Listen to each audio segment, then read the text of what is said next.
Well, at least I'll be by the end of the month. That's the picture.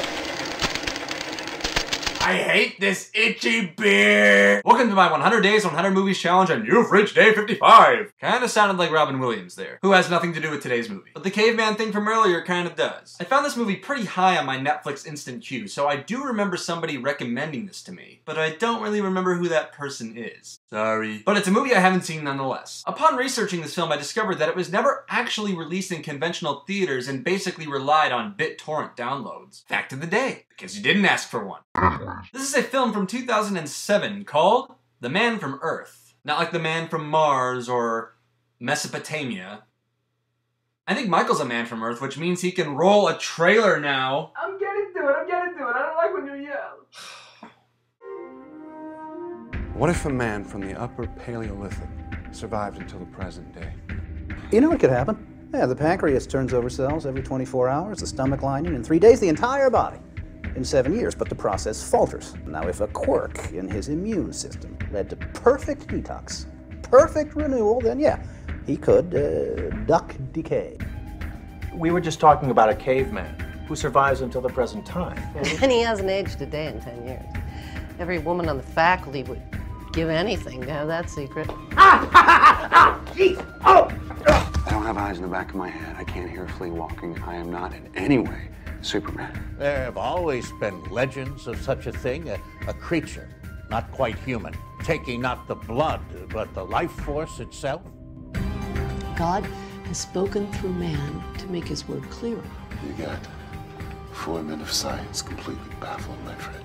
Who do you think I am? Yeah, right. That's probably what you're thinking right now. But I wouldn't be too quick to assume. The Man from Earth has a pretty simple structure. Professor John Oldman is moving away, and so he invites some of his colleagues over because he wants to tell them one last thing before he leaves. That is, he is a 14,000-year-old Cro-Magnon caveman. Of course, this is news to his colleagues, who begin to question whether or not Oldman is mentally insane or actually who he says he is. The whole film takes place inside and just outside of his house as he and his colleagues sit down and discuss the matters at hand. And that's what you get for 87 minutes. The Man from Earth was supposedly Jerome Bixby's last work before his death. As you saw in the trailer, he wrote episodes for Star Trek and the Twilight Zone. And those influences are very apparent here. I mean, the film could be technically classified as a sci-fi just based on its premise. But it's not like it's with lasers or space mutants or anything. The Man from Earth does not travel to space. The film deals a lot more with human philosophical questions. Like, what is the worth to living? Or is there really a God? Jerome's son Emerson and director Richard Shankman create a screenplay that you know took them a long time to hammer out. And that's admirable, but there's a lingering sense that,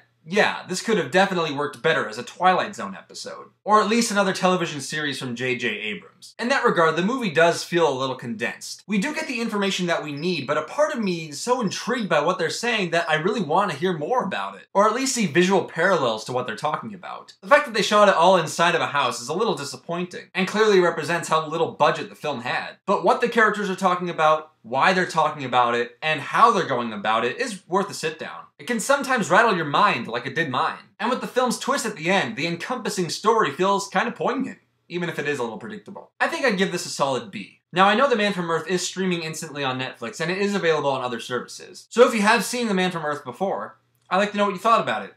Did you love it? Hate it?